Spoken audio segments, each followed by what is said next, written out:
बहुत शानदार सवाल आपने किया, मैं भूल जाऊंगा। एक मिनट। आपने कहा कि देश की 99% राजनीतिक पार्टी सेक्युलर आइडियोलॉजी को लेकर के चलती है।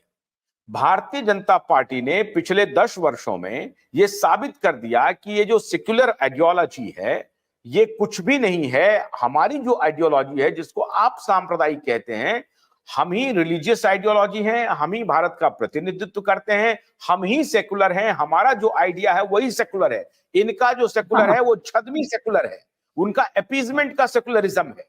वो सत्ता को पाने के लिए अपीजमेंट की पॉलिसी को बना करके सेकुलरिज्म को ब्रांड बना के बेच रहे हैं। और ये इस बात में आप तो मानेंगे ना कि भाई नरेंद्र मोदी ने 2 टर्म उन आइडियोलॉजी को धूसरित कर दिया और खुद को एस्टैब्लिश कर दिया।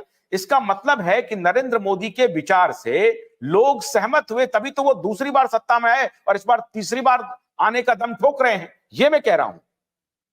नहीं, ये जो है ना, ये मैं इस बात से सहमत नहीं हूं। देखिए, नरेंद्र मोदी की राजनीति जो है 2014 में जो राजनीति उनकी शुरू हुई थी वो कंप्लीट एक तैयारी के साथ राजनीति थी। और सबसे बड़ी चीज है कि उस समय अन्ना हजारे ने फर्जी जो मूवमेंट आरएसएस के बैकग्राउंड से उन्होंने जो शुरू किया था उसका लाभ उठाया।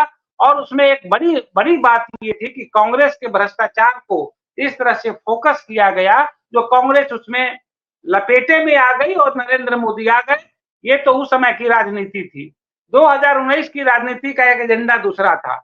मैं इसमें ये बात कह रहा हूं कि अगर प्रधानमंत्री अगर ये समझते हैं कि देश की जो मौजूदा सेकुलरवाद की राजनीति चलती है वो फर्जी है और मैं जो चला रहा हूं वही सही है, ये किस बिना पर वो कह सकते हैं? क्या उन्होंने सेकुलरवाद, वो तो संविधान में जो सेकुलर शब्द लिखा हुआ है उसको भी हटाने के चक्कर में है। आरएसएस उसको मानता नहीं है। तो किस बिना पर बोल रहे हैं? देखिए, सच्चाई यही है कि जिस पार्टी की जीत होती जाती है वो अपने को बहुत बड़ा गेमर मानता है, प्लानर मानता है।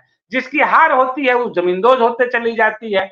नरेंद्र मोदी जब से प्रधानमंत्री बने हैं उनका भाग्य, तकदीर, समय, काल, परिस्थिति उसके अनुकूल होता रहा है। आप ये बताइए कि जब वाजपेयी जी की सरकार थी और साइनिंग इंडिया का नारा देकर वो आए थे, उन्होंने क्या कितना बड़ा गुनाह किया था?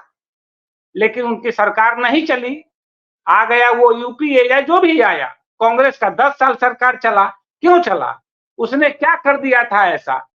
लेकिन परिस्थिति को अगर तुलनात्मक दृष्टि से देखें कि देश का कोई भी आदमी, पढ़ा लिखा आदमी अगर उसको कंपेयर करे, देश में आज भी भ्रष्टाचार है, तब भी भ्रष्टाचार था। लेकिन 10 साल पहले यानी कि मनमोहन सिंह के 10 साल के पीरियड को, खासकर शुरुआती के 5 साल के पीरियड को आप कंपेयर करें तो देश में बहुत खुशहाली थी, लोगों के पास पैसे थे, आमदनी के स्रोत थे, बहुत सारी चीजें थी। ऐसी बात ऐसा नहीं है। आज क्या हाल है कि आप 100 रुपया लेकर बाजार में जाते हैं तो चुटकी में भी सामान लेने के लिए माने आप नहीं ला पाते हैं। छोटी सी बात है ये कैसी सरकार है?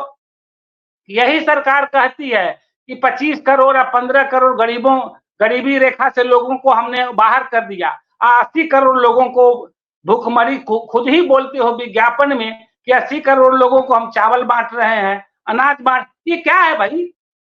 तो ये जो है ना, ये दोरंगी बात जो है, ये दोहरा चरित्र जो है किसी भी पार्टी का, किसी भी सरकार का। और अगर किसी पार्टी सरकार का अगर मान भी लिया जाए कि सरकार बनाना और सत्ता में रहना ही अंतिम लक्ष्य है, तो फिर फिलॉसफी क्यों करते हो?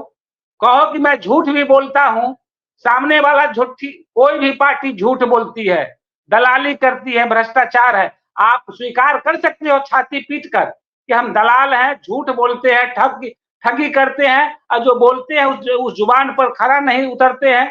क्या देश की जनता, सारी देश की जनता क्या एक ही साँचे में है कि बस तुम्हारा फॉलो करे? तुमने एक बयान दे दिया, हम फॉलो करते रहे? माने किसी के पास दिमाग नाम का चीज नहीं है। जो आपको फॉलो करे आप बहुत अच्छा, जो आपका खिलाफ बोल दे वो बहुत गलत। मैं ये कह रहा हूं कि हम लोग नरेंद्र मोदी के कोई विरोधी नहीं है, लेकिन सत्ता, राजनीति, समाज व्यवस्था आपके कहने से थोड़ी चलेगा। इस देश में जो है ना, अंग्रेजी स्कूल भी है, बौद्धिक स्कूल भी है, और जैनियों का भी स्कूल है, हिंदी का भी स्कूल है। सारे स्कूलों का अपना अपना मिजाज है, सारे स्कूलों से बच्चे निकलते हैं। तो जब सारे स्कूलों से बच्चे निकलते हैं तो सबका सोच शक्ति, सबके थिंकिंग पावर, सबकी समझ भी अलग अलग होगी कि नहीं। अब नरेंद्र मोदी कहते हैं कुछ, मैं जो बोलता हूं वही अंतिम सत्य है, ये कैसे होगा? नहीं हो सकता है। भोलानाथ का ब्रश कटर एक बैटरी से चलने वाली मशीन है जिसका चार्जिंग समय 3.5 घंटे है। इसे हम 6 से 8 घंटे बिना रुके चला सकते हैं। एक बार चार्ज करने पर ये 16,000 स्क्वायर फीट गेहूं, चावल, बजरा, जोवर के खेत काट सकता है, जबकि इसी कार्य को पेट्रोल ब्रश कटर 1,000 रुपए पेट्रोल का खर्चा करता है।